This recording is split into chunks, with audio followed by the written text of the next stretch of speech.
Good morning, students. My name is Tarun Sharma from विश्वास school. तो जैसे कि आपको पता ही है कि हमारी ऑनलाइन क्लासेस चल रही हैं म्यूजिक की। तो इन ऑनलाइन क्लासेस के अंदर आज हम एक टॉपिक करने जा रहे हैं, कर्ण। तो कर्ण के बारे में आज हम जानेंगे कि कर्ण क्या होता है। कर्ण के बारे में आपको बताते हैं। कर्ण का दूसरा नाम स्पर्श स्वर भी बोल देते हैं इसको। स्पर्श मतलब छूना। किसी स्वर को गाते या बजाते समय उसके आगे या पीछे के स्वर को छूने या स्पर्श करने को कर्ण कहते हैं। अर्थात गाते बजाते समय किसी स्वर का स्पर्श मात्र किया जाए, स्पर्श मतलब छूना किया जाए, उसे कर्ण कहते हैं। जैसे हम यहां आपको यह बताना चाहते हैं कि किसी स्वर को गाते बजाते समय हम मान लो हारमोनियम के ऊपर एक सा स्वर को बजा रहे हैं। तो सा स्वर को बजाते समय हम या तो उससे पहले वाला स्वर, उससे पहले आता है नी और उसके बाद आता है रे। तो यहां तो हम पहले वाले स्वर को स्पर्श करेंगे या फिर बाद वाले स्वर को स्पर्श करेंगे। तो फिर से इसकी डेफिनेशन रिपीट कर रहा हूं कि किसी स्वर को गाते या बजाते समय उसके आगे या पीछे के स्वर को छूने या स्पर्श करने को कर्ण कहते हैं। मतलब मुख्य स्वर से पहले वाले स्वर को या बाद वाले स्वर को हमने सिर्फ छूना है। अर्थात गाते बजाते समय किसी स्वर का स्पर्श मात्र किया जाए, ओनली छुआ जाए, उसे कर्ण कहते हैं। जैसे फॉर एग्जाम्पल है हमारे पास कि सा तक जाना है हमें। तो सा तक जाना है, तो अभी आपको एग्जाम्पल बताया था कि सा तक जाना है तो हम नी का कर्ण स्वर दिखाएंगे। मतलब नी को हम हल्का सा स्पर्श करके वापस फिर सा तक आ जाएंगे। इसे क्या बोलेंगे हम? सा पर निषाद का, निषाद मतलब नी, निषाद का कर्ण कहेंगे। तो जैसे कि आपको बताया कि मुख्य स्वर से या तो हम पहले वाले स्वर को स्पर्श करेंगे या फिर मुख्य स्वर के बाद वाले स्वर को स्पर्श करेंगे। तो इस आधार पर कर्ण दो प्रकार के होते हैं।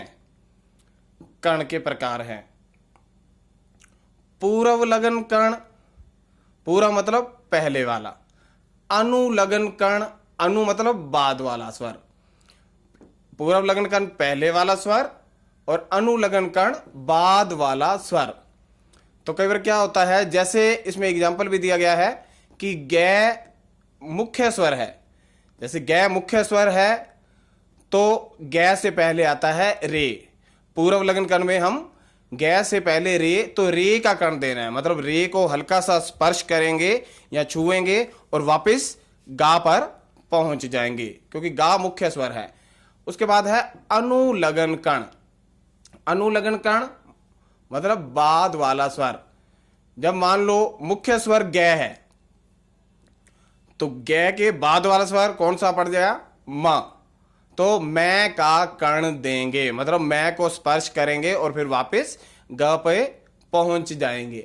तो ये था हमारा एक कर्ण का टॉपिक कि जब हम किसी स्वर को गाते बजाते हैं तो उससे आगे या पीछे के स्वर को सिर्फ छूना है या स्पर्श करना, उसे कर्ण कहते हैं। और कर्ण दो प्रकार के होते हैं, पूर्व लगन कर्ण, अनुलगन कर्ण। पूर्व का मतलब पहले वाला स्वर, मतलब गे मुख्य स्वर है तो हम गे से पहले स्वर पड़ता है, रे का कर्ण देंगे, मतलब रे को स्पर्श करेंगे। अनुलगन कर्ण, अनुलगन कर्ण मतलब बाद वाला स्वर। मान लो गे मुख्य स्वर है तो गे के बाद म, तो हम मैं का कर्ण देंगे।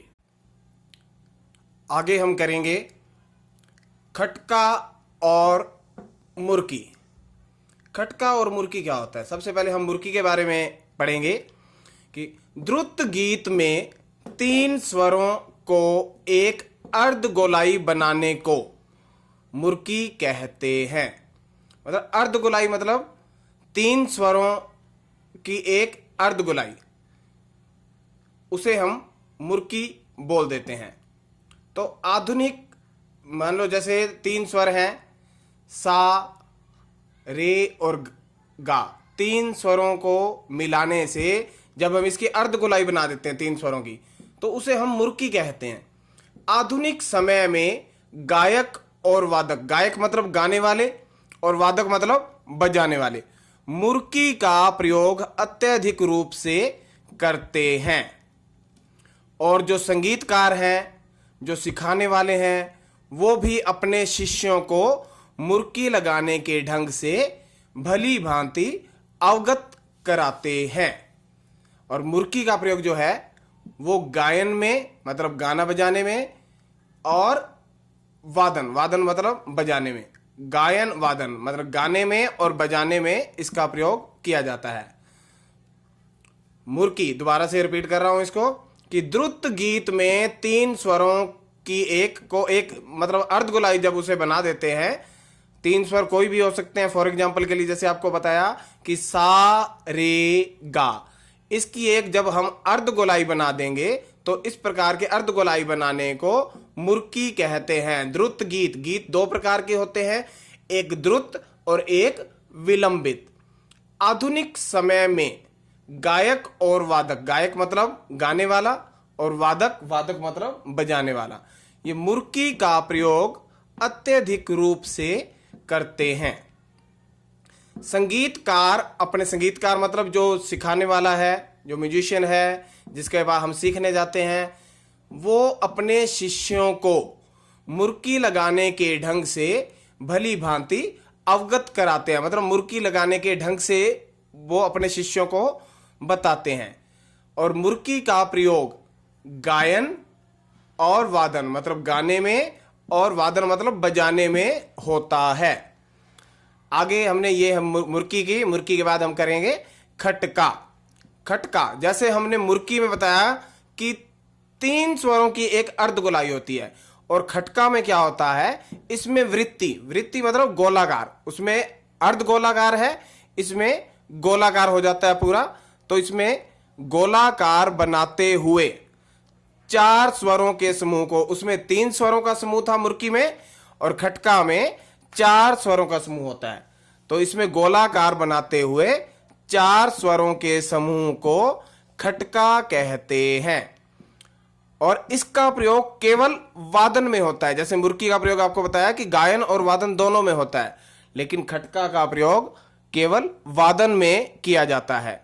और इसको कोष्ठक में लिखा जाता है, मतलब जिसको आप ब्रैकेट बोल देते हैं, इसको कोष्ठक में लिखा जाता है।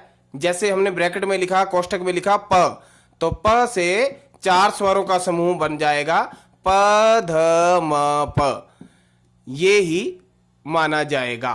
तो ये हमारा एक टॉपिक था, खटका और मुर्की। तो आज के लिए हम इतना ही करेंगे। Thank you.